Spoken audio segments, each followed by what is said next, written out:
Good afternoon or good morning to you from wherever in the world you're joining us from, and welcome to our first World Federation of Advertisers Leadership Spotlight. And this is the first webinar actually that we've opened up not just to WFA members, but to everyone across our industry, because it's actually the first time that we brought these industry leaders together on one panel. And we thought the collective wisdom is truly too good to keep to ourselves. So none of these gentlemen really need any introduction, but I'm gonna go ahead anyway, because it's always good to start with your boss. We have WFA CEO Stephan Loerke, who's joining us from our headquarters in Brussels, and also the very excellent David Porter, VP Global Media, Unilever, and WFA Asia Vice President. Next up, the very clever and very creative Pratik, Thakar, Head of Global Creative Strategy and Content for Coca-Cola with the Coca-Cola Company, and the Asia Chair of our WFA CMO Forum. Last but not least, a gentleman who knows a thing or two about media, the very wonderful Silas Lewis-Meilus, Senior Director, Head of Media APAC at GSK, and also the Chair of our Media Forum. Before I hand over to Stephan, a very quick introduction to the WFA. For those of you who are new to us, we're the only global organization representing the common interests of brands or advertisers. We're the voice of marketers worldwide, and that's our footprint on the screen. Through our national advertiser associations and corporate members, we represent a total of 90% of global advertising spend across 60 countries the world over. Speaking of corporate members, here are some of the instantly recognizable logos that represent the 125 brands and counting in our membership. Within Asia, we have 1,300 marketers connected across great Asian brands like Nissan, Huawei, AirAsia, Tata, as well as national advertiser associations like the JAA up in Japan, through to the Pakistani Advertiser Society. And I know we have some of you on the call. Our focus, better marketing, which really means to drive marketing efficiencies and effectiveness. But beyond that, more responsible, more sustainable marketing. And I know Stephan has a lot to say about that. So I'll hand over to you, Stephan. Thank you, Ranji. Hello to the fellow panelists, and good morning, good evening to the participants to this webinar. A few words about 2020, both from an industry perspective and from a WFA perspective, and then some forecasts on what 2021 will look like. 2020 has been a year like no other, and I'm not going to be dwelling on that. It has certainly been a challenging year for the industry, but I'd like to focus on what's been good last year and how that has helped us drive progress on a number of fronts. And so among all the doom and gloom, I think 2020 has held up a mirror to the industry and has showcased some of the shortfalls of the industry and the need for action in a number of fields. I'd like to pick three major disruptions of last year, which have led to, I think, very promising change in the industry, and which are top priorities for WFA also in 2021. One is diversity and inclusion. Black Lives Matter has significantly changed the way society looks at diversity and inclusion, and the ad industry is among those in society which needs to do much better. Some of you may be familiar with research such as the Gina Davis Institute research, which reviewed the shortlisted Cannes Lions campaigns over 10 years and quantified a number of its features, including the fact that there were twice as many male actors as female actors, 1% of women in positions of power, 2% of women with humor, etc. Terrible data, which showcases that our industry, which prides itself on being cool and future-facing, is actually pretty conservative, not only pretty conservative, very conservative.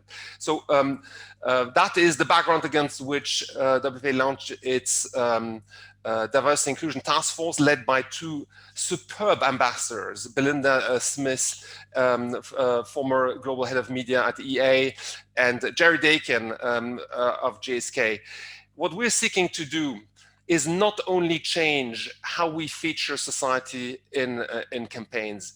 It is also to look at what leads to the bias today, which means how are marketing teams composed, how are agency creative teams composed.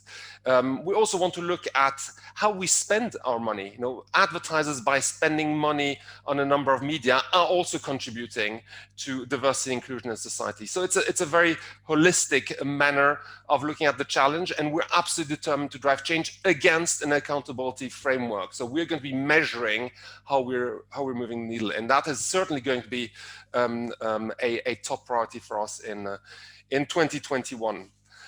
The other big change last year was showcased by the success of Stop Hateful Profit campaign in July, and the importance for society to confront a big challenge, which is the proliferation of harmful content and hate speech on platforms. The WFA has founded with the main partners in the global ad industry, the Global Alliance for Responsible Media, in order to drive significant change in the way harmful content and hate speech are being dealt with. From an advertising industry perspective, that means how we can help demonetize harmful content and hate speech. It's not about us deciding what remains on the platform or not. We don't have legitimacy to do that, but we want to make sure that advertiser money doesn't end up unintentionally feeding an ecosystem of harmful content and hate speech. There are 4 planks on which we focus our work. One is common definitions of harmful content, and believe it or not, only in September last year, so 4 months ago, have we managed to agree a common definition of harmful content across all platforms. That wasn't the case until now. Secondly, is we want KPIs that are truly meaningful for society and for brands. So we don't necessarily want to be measuring, the degree to which AI is helping identify harmful content on platforms. That's anecdotal. That's not key for society and brands. What we want to measure the exposure of people to harmful content and whether we're making progress or not, platform by platform. And those KPIs, the first time they will be published in a consistent manner. That's going to happen in April this year. The third big plank is about third-party auditing. For the time being, the data which we're working with is produced by platforms. We need third-party auditors to validate those data. We have a timeline agreed with Twitter and Facebook for this to happen this year, and Google have just finalized theirs end of last year. And the fourth plank is adjacency tools. We want a tool that works across the entire industry and that allows brand owners to be making choices against which they can hold platforms accountable in terms of content. The third big, very exciting project is cross-media measurement. Now, brands have long complained that they didn't like the siloed media-centric measurement systems, but they haven't done much about it. That has changed. Last year, WFA published the global cross-media measurement framework, where we formulated advertiser needs, what we call the North Star, in order to build a system that is future-proof, that allows us to have a holistic view in terms of reach and frequency across all touch points, and over time that also allows us to connect media spend with outcomes, like, for example, sales or market share, etc. That's a very ambitious undertaking, but we're absolutely determined to make progress. What I find really interesting is we're creating a momentum of change behind that. I think it was a long overdue change, and we're going to be seeing in 2021 2 pilot projects going live, one led by ANA, our US association, and one led by ISBA, our UK association, later this year. So these were the 3 big changes last year, which are going to be featuring big on our agenda in 2021. Now, the biggest of all, I haven't mentioned yet, and that's going to be sustainability and climate change. We have the conviction that as we come out of this pandemic, and the earlier the better, our industry will be faced with demands from society around the world in terms of how marketing is compatible with a sustainable and climate neutral society. And today, to be honest, we're nowhere near a convincing response to that. Brand owners refer to corporate social responsibility policies in many cases, and that is fine in their companies, but we haven't yet addressed how the marketing piece and the marketing communications piece is going to be responding to that question. We will be launching a major initiative at Go Market Week in April 20 to April 22nd, where we will be providing an industry-wide approach to that challenge, which we think is going to be a defining challenge for 2021 and the years beyond that. So that's all for me. Ranji, I know that we're short on time, and happy to respond to any questions later on. Thanks, Stephan. I'm gonna hand over to David now. David, how does that all play out for us in Asia? What do you think? So, hi everyone. Thinking about our purpose and priorities in Asia, and those of you who know me or know Unilever know that everything that Stephan's just said and listed is very, very close to my heart and to the organization's heart. So it's really a lot more of that. I think GARM, the Global Alliance for Responsible Media, we're really going to see a difference this year. It's taken a long time to bring that group together because it's so diverse. All the biggest agency groups, advertisers, platforms, etc. And it does take a while to get the rules of engagement right, but I'm super excited by that. And diversity and inclusion, again, very hot topic at the moment. And from the work I've seen that Ranji shared with me, we've done with a couple of marketing organizations. I think we can really play a part in helping organizations who don't have their own facilities to really start to address D&I, the D&I agenda. We're also seeing this through the Unstereotype Alliance, which Unilever has always been a strong supporter of, and our version of that now 2.0 for Unilever makes sure that we're not only showing diversity in front of the camera but also behind it, and starting to look at all our partners as well, and how we can drive it right the way through everything we do. The other thing I'm really pleased about this year, and I think Ranji, you've got a slide for this, but we've set up an Asia advisory board now. Which is a chance to get some of the most senior marketers in the region together, all of whom have got a strong point of view about the kind of things we're talking about. So we can make sure that, firstly, we drive the agenda with the rest of the membership, that we also drive topics which are either unique to the region, like gamification in e-commerce, for example, or which have a slightly different flavor in this part of the world, because post-pandemic, what we're seeing is, really it's coming in stark contrast just how different various parts of the world are dealing with that, dealing with e-commerce, and fitting together in terms of what everyday life looks like. So having that Asia flavor and being able to feed back to the global team, I think I'm really excited by. And then the other thing we've done, we've been collaborating with the Economic Development Board, the EDB, here in Singapore, along with their training partners, to build a really great program, the Asia Marketing Leadership Program. Unfortunately, because of the situation we're in, we've had to defer that to the back half of next year. And the reason for that is that we believe strongly that the way we want to do this, it really needs emerging marketers to be able to be face-to-face with some senior people from the industry to really gain something that they wouldn't get from other online training. So really hoping that by the back end of the year, the climate will be such that people will be able to travel and we can have a fantastic event there. And really looking forward to that. Ranji. Thanks so much, David. I want to pick up on what you talked about right at the start of that, which is the purpose angle. And sometimes in Asia, there is such a tension, specifically between purpose and performance, but they're not mutually exclusive goals. I want to bring Silas into the conversation. How do we bring purpose and performance together? What do you think? I mean, as it probably sounds simplistic, but I think the reality is there's a level of consumer expectation around that exists, right? I think most brands now are starting to see the fundamental value of talking about purpose.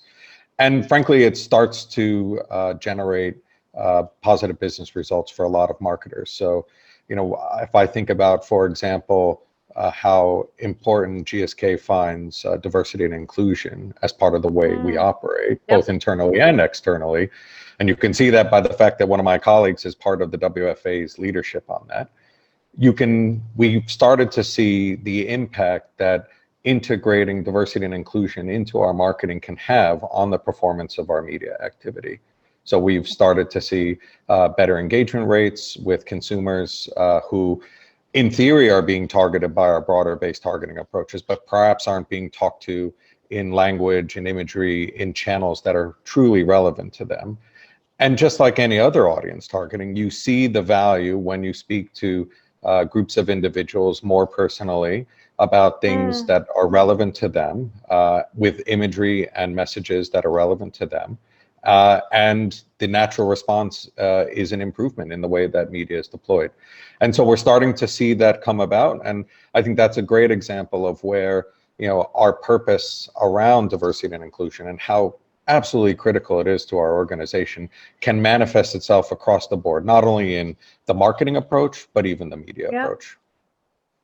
Oh, no, that's fantastic. I mean, and sometimes, and I know we've talked about this as well, with media, it's so much of that is data driven.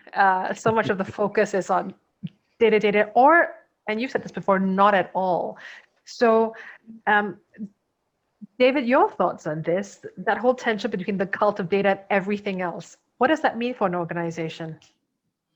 Well, it's definitely going to have an impact on how we're organized. I think the fact is, for all of our members, we're seeing this come up a number of times.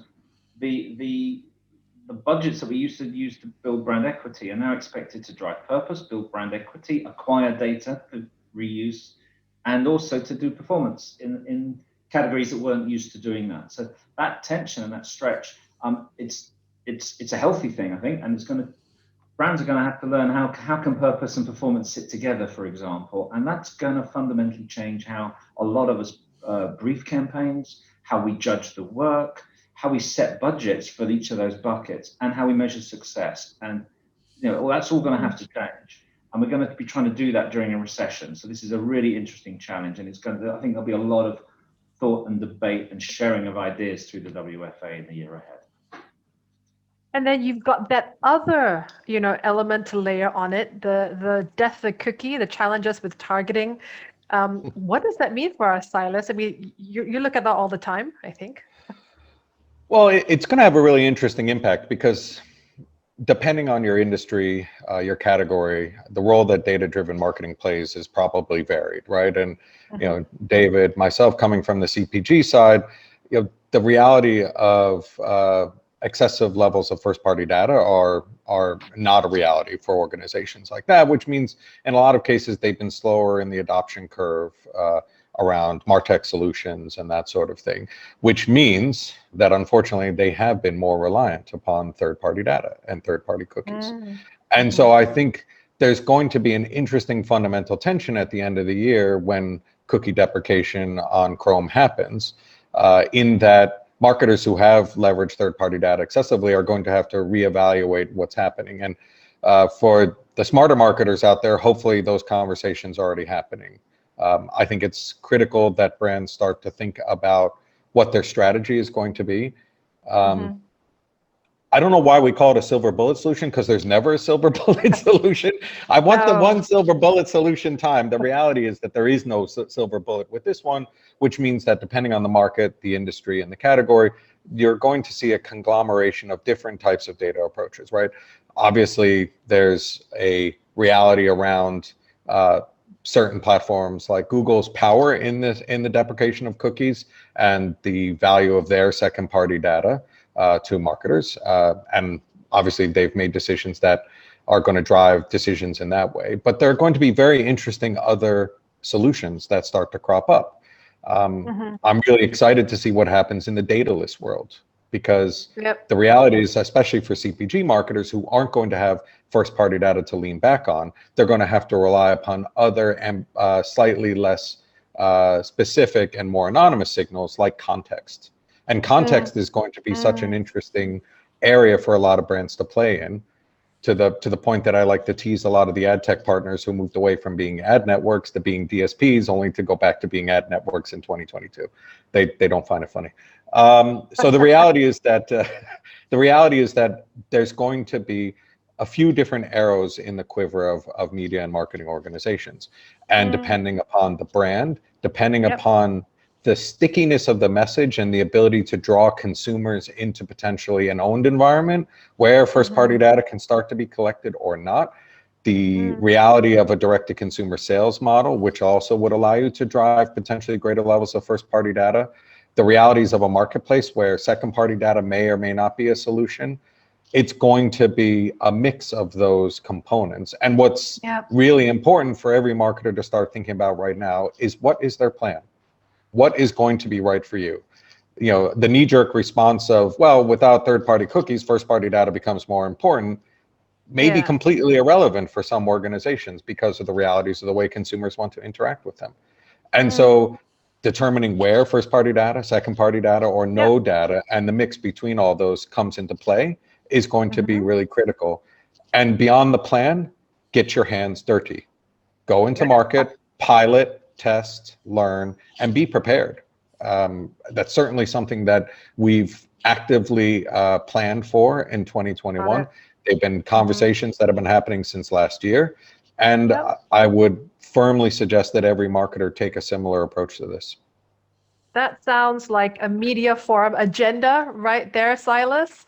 I'll follow up with you offline. I want to talk about something you brought up, which was, you know, that the work, that the creative, that the content's got to speak to people more personally.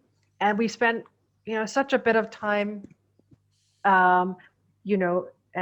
looking at data, but we don't quite talk enough about the work, I think, sometimes. You know, it's the creative, the heart, the art of it. Pratik, you're Mr. Creative, really, huh? So, you know, how do we bring the magic back into marketing? You know, what do brand experiences look like in a COVID world? Yeah, thank you, Ranjit. And hello, everyone. Actually, I see that two element. I'll come to the answering about magic of marketing, and I feel that it's already happening. The other thing is about COVID world and COVID relevance in the marketing. There are two aspects. You know, earlier we used to talk about digital marketing, then we come to saying this is a marketing, we need to do great marketing in digital world. Same way, I think, last year we were all doing marketing, which is related to, people in quarantine and there is a COVID and the context, and everyone started doing marketing around COVID. But now we need to do great marketing in a new normal, right? So, and you see Oreo launching Lady Gaga limited edition, yeah? Coca-Cola launching the label with the ribbon during Christmas. We partnering with the BTS and launching global campaign from Indonesia. Burger King launching its new brand identity recently. So if you see that great marketing or good quality marketing is already happening, but people have realized that the context is different, but we don't have to now talk about COVID or around those nuances. We need to keep going because people are buying, people are living their life, people are kind of sub-consuming. So we just need to figure it out, and still kind of a quality of marketing should not go down. So that's where I see. And there are lots of examples, all good marketeers are kind of saying, okay, 2020 over, whatever is now 21, we need to elevate the quality. So, yeah. So great marketing regardless, elevate the quality. And if we're doing good work, the magic comes back in. Absolutely. Yeah. Okay, fantastic. I'm just going to remind everyone that there is the opportunity to ask questions, and we'll try to make time for this one. We've got 45 minutes. So going on to the next topic, we're talking about creativity. And I want to get a little bit cheeky with a priority that's a big thing for our members, which is in-housing in Asia. Pratik, your thoughts, is creativity something that can be brought in-house? Can great creativity come of that? What are your thoughts about creativity in housing or in housing in general, actually? Okay, yeah, sure, Ranji. Uh, so first off, I feel that in-housing word comes in with two caveat. One, that means we are already assuming that everything else till today we are outsourcing everything. Yeah, and that's not true. We need to have a marketing capability, good innovative creative marketing capability in every organization, and that's needed, that's mandatory, right? So that's one thing.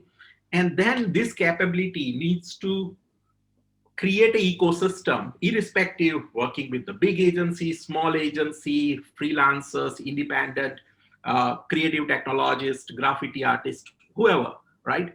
But we need to build that capability so we know how to find those people, whether they are in agency or not, and work with them.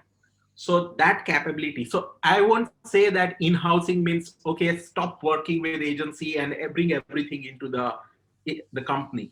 I think because outsourcing, we cannot outsource marketing, right? We need to still do marketing. We need to still create ideas. We need to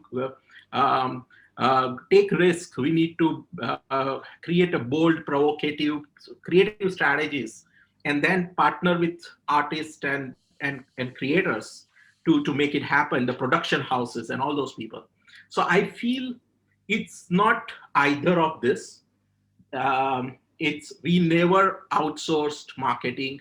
Same way we will never 100% go in-house, but we need to have that kind of a right balance. And definitely we need in-house capability. Every creative company, means even 20 years back or 30 years back, Coca-Cola had great marketeers. Unilever had great marketeers. And everyone, right? All these good, great companies, Nike had great marketeers since they started. So basically, so that's where we need that capability. So that's how I see it. But we need to learn how to headhunt, not headhunt to hire people, but headhunt those creatives, because with COVID situation, a lot of good chief creative officer level people, they are executive creative directors level people or designers, they left their company and they have created boutiques. They're working from home. They want to be independent because anyway they are working from home. So though the industry is changing dramatically, and so we need to learn how to work with those people, because now those people are not managing administrative job as a chief creative officer. They want to do the work, right? They want to do the real work. And so we need to tap into that hunger. We need to tap into that kind of and that way we need to think as a marketer in a very different way. We need to think how we reach out to those people, convince them to work for us. Actually, sometimes you reverse pitch them. We tell them, hey, I have a very interesting project and it's so good and this and that, and do you want to work? So it's like, it's not that you, so I think that dynamics have changed. And that's where we need to be more proactive internally. We need to think more ideas and more resources. So we need to rethink our own internal dynamic way of working, or whatever we call it. So I think but again, coming back to, it's not in-housing means we bring everything. Now we said no agencies. No, that's not the model. And it's not that, okay, I have a creative brief, I'm going to my regular one agency and then done, they will come after 1 month. That is also not a model. So yeah. It's kind of a world has changed, but I think it's more dynamic now. I love that. Create the right ecosystem for creativity and flood it with people wherever they are, however they sit. Silas, what does that look like for media? Can we do the same thing? What do you think? The $1 million question, right? I think the reality is it's massively dependent upon what kind of business you're running and what kind of category you're in. I mean, I think a few years ago, the knee-jerk reaction was this perception that agencies operate in a non-transparent manner. And the only way to build transparency is to in-house everything and build all of your data-backed media solutions internally so that you have full transparency and full ownership. And I think one of the things that we've learned, and the WFA has been really instrumental in sort of building the industry's knowledge around this, is agencies don't have to be non-transparent if you construct your agreements right. You can find a way to work with partners that's collaborative, constructive, and provides you with a level of transparency that's required. But there are learnings to take away from that period of time. And I would expect a lot of marketers to start to either have gone on this journey or moving further down the path of this journey in regards to things like platform ownership, right? If you're reliant upon the agency completely, including your agreements with some of your larger media partners out there, I think you're potentially missing an opportunity to truly own the relationships with those partners and own potentially the data that exists there. So, I mean, that's one area of in-housing, if you will, that I think is really important. When we move on to the people side, Pratik's comments are absolutely relevant for our side too. Speaking from our own organization's perspective, our global headquarters is in Brentford, UK. Many of you have never been there, but many of you have driven past because it's the last building you see before you hit the fields on the way to Heathrow Airport leaving London. Try convincing a 28-year-old programmatic specialist that, hey, your current office digs in Shoreditch, nah, you don't want those. You want to commute to the outskirts of the city where there's nothing there except sky and ourselves. That's not really a viable solution. It's also not a viable solution because what are the upsides for the organization? The reality is that if you don't run a DTC dominant business where your daily numbers are your lifeblood and you need to be rigorously controlling everything, the reality is you may not see a lot of upside in that in-housing. So what is the tailored approach for you? And people use the term right housing sometimes, but I think tailored approach for me represents how each marketer and each organization should start to think about the role that in-housing plays for them. Do you want to own the strategy? I think that becomes a very interesting area because as data becomes more important, and we'll see what happens with cookie deprecation, of course, but as data becomes more important, the cultivation and management of audiences may become something that you want to do. You don't want to actually buy that activity, but you do want to have a sense of how you can build, maintain, and cultivate audiences and cultivate data. And that could be an area that could be in-house first, even for large marketers. I think the other interesting aspect is as more and more marketers start to in-house components of the creative process, more on the production side and building sort of hybrid models of agency and internal resources to deliver production hubs, there's a natural progression there potentially into specific types of media like data-backed media. And perhaps not in-housing completely, but co-locating people, bringing those agency partners into the same environment so that the lines of communication are truncated, the opportunity for more diverse creative solutions can come about. The reality is as you start to do more audience planning, as you start to understand the differences in those audiences, there's a huge onus of work required on the creative side to build meaningful messaging which connects to consumers. So I think a lot of that starts to come into play. And again, it's not a solution for everyone. I think each marketer needs to find the right solution for them based upon the specific parameters that they have and find what the true value benefits are of bringing those personnel in-house.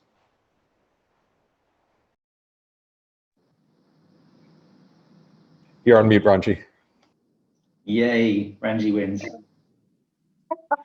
No, thanks for that. I was going to say, interestingly enough, all three of you were formerly on the agency, and now here you are client side. David, what are your thoughts on that? Yeah, the in-housing? I was doing a bit of catch-up TV last night, and there's a certain famous show about a certain famous royal family and a certain famous prince. When he's asked, is he in love, he replies something like, whatever in love means. And it's kind of the same for in-housing. Yeah, we in-house whatever in-housing means. I mean, we had, immediately before the pandemic, it's no secret, we had 60 people from WPP agencies on our third floor. in the building. Is that in housing? I don't know. I think the emerging issue for the members, and this really surprised me how common this is among the large marketing organizations who have taken on data-driven marketing and these multi-skilled teams that are required, things we call digital hubs, but everyone's got their own name for it.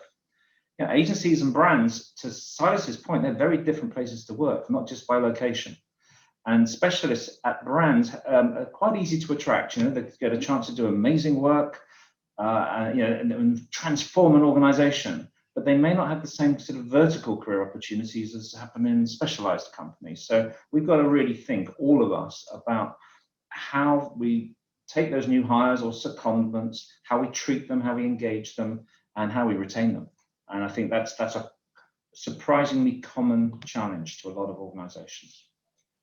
So thinking longer term, thinking about, a career path and talent development, and that's such a big part of in-housing, the people bit.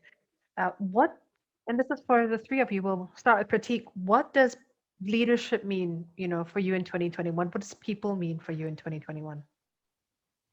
First of all, taking care of our own people, right? I think our team members, I think that's a foremost priority. Whenever basically something goes wrong or there's an outside problem, you want to take care of your own people. That's very natural human tendency, and I think that we need to definitely take care. And our own people means our as I mentioned, ecosystem as well, right? So we need to take care of our agencies, partners, our different collaborators, basically, because they are equally important in our way of working and basically our existence. So that's number one. Number two is we need to get back to kind of focusing on consumer and doing great work. I don't think any pandemic can stop that. So that is the I think that should not derail anything. That vision needs to be there, and nothing should come in between. And as I was giving some examples, it's already happening. So 2021 is not going to be different in terms of the problems, but we should not even treat it in and say, okay, now it's going to be another extension of 2020 and let's kind of forget about this year. We cannot do that. So we need to raise our game as well. So yeah. Got it. I love that. It's the consumer, it's the people internally that comes first. David, what does the people piece look like for you looking ahead? I think a couple of things stand out. I think firstly, with diversity and inclusion, diversity is pointless unless the voices are heard. So inclusion is an active act. And I think that's a challenge to a lot of leaders. And also, as we bring together these multifunctional teams that we've just spoken about, that's a different kind of leadership. That's the phrase I use is that's about leading from the middle and enabling people who maybe can do things you can't, rather than the traditional kind of alpha male leadership from the front. And that gets even more challenging, of course, because in many cases, we're going to be doing this remotely. And particularly in Asia, in markets where culturally relationships are super important. That's a challenge for all of us. Silas, your thoughts on the people piece? We've talked about this with consumers for sure. Yeah, I mean, I was going to say the consumer side is easy. It's probably an overrepresentation of the reality. I mean, 2020 was such a strange year for consumers, obviously, right? And behaviors on the media side followed a lot of trends that I guess people expected. And I think the question for us is going to be what level of stickiness associated with those trends we perceive, right? I think for a lot of people, the expectation is that the e-commerce genie is out of the bottle, especially for a lot of markets which really struggle to sort of bed in that. I'm looking at you, Australia. And I think we're starting to see a pretty consistent and no real reduction in the role that e-commerce plays in a lot of consumers' lives at those elevated levels. I think the reality is agility and flexibility are going to be the norm for us. And that's not only on how we operate from a media and marketing perspective, but that's also how we operate with our people. this is not going to be a linear, clean transition from a pandemic year to a non-pandemic year. I think we all are seeing that now. And what that means is that different members of our organization are going to require different levels of support from our organization. And that might mean the space to work in a different place than they normally do, to work far away from their current geography for a longer period of time because of their own family requirements. And I think one fallacy that hopefully has been put completely to bed at this point is that people need to be in the office to deliver good work, because we've been doing it for a year now, and we've been doing a lot of great work for a year now. If anything, the office makes people go home so they actually don't burn themselves out. I'm pretty sure everyone here has been working much more in the past 12 months than they have, in the past 24. So I think that level of understanding and flexibility is going to become really important. The reality is that nothing will ever replace face-to-face dialogue and connections and conversations. And I think that will always play a role, as everyone has talked about. But the fundamental change that we all need to become comfortable with is that a large part of our daily work doesn't need to be in those spaces. And so what does that mean for how we take care of people, how we allow for people to build flexible working environments and to work differently? And, as a leader, I think being open and having dialogues with the people that you work with around these subjects is really critical. Even just listening is really critical. Because everyone deals with these kinds of situations differently. For sure. I know we've got a couple of questions. I will be sure to respond to those folks separately because we've just got a couple of minutes left. And final question to all four of you, Stephan, David, Silas, and Pratik. In 30 seconds, what's the most interesting thing about Asia today? What really excites you? Stephan, we're going to throw to you on that. So what excites me most is the growth and the speed of change in Asia, which is inspiring for the rest of the world. And we're going to be in Singapore for hybrid event, hopefully, for Global Marketer Week in April. And that's exactly the reason why we will be there. No? And I think there's a lot which we can get in terms of inspiration from Asia. Fantastic. Pratik, what excites you about Asia? You talked about BTS. What excites you? I think, first of all, in a broader scheme of things, positivity. I think Asia brings positivity to the world. I think that's one thing. And the number two is technology. I can say creative technology, but overall technology that is changing, and that's coming from Asia, different part of Asia, and that's going to make big impact globally. So yeah. Silas, 10 seconds. What excites you? I think a couple things. Resilience. The resilience of this part of the world has been astounding to me, and the ability to rebound quickly, and the ability to change on a dime, to change so many things so quickly without sort of the normal types of structural issues that a lot of Western markets face is just astounding. I love that. And David, you're going to bring us home and wrap us up.